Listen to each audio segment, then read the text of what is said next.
Hi everyone, it's Mark Hemmings, and I have a really interesting photo tip for street photography. It's a bit more of an advanced tip because whenever we're dealing with genres of photography, we're usually working within certain prescribed and accepted compositional principles. But street photography is a bit different. It's sort of attractive for iconoclasts, for disruptors, for people who are not interested in the standard way of composing a picture. Take a look at this shot that I just took a couple days ago in Athens, Greece. The main thing is that when I was walking past this really cool cafe that I actually go to quite a bit, I saw this woman who just looked very photogenic, very interesting.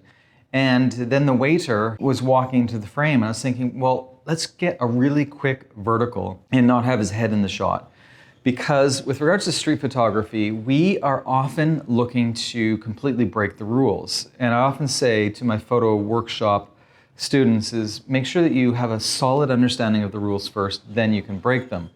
This makes sense because with regards to the people who view your images, they want to know when they see a shot that's totally opposed to any established rules that you actually know what you're doing and you haven't made a mistake.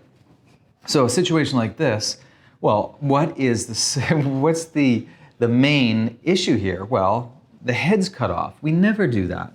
But street photography allows us a lot of latitude, a lot of creative freedom.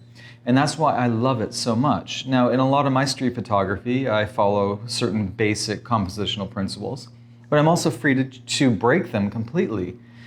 And a lot of people who would see my images would know, well, Mark knows the basic rule, so obviously he's choosing to do this for a reason. And whenever we have a situation in a big city, a gritty city like Athens, where we are going out at night to get street photography, I would suggest just forget about the rules and sort of go with the French photographer ethic. Like Parisian photographers, especially street photographers, have a history of not caring at all about the perfect sharpness or using a tripod or following compositional principles. They just go for the soul of the image. And that's what I really appreciate about them. And that's what they offer to the world of photography.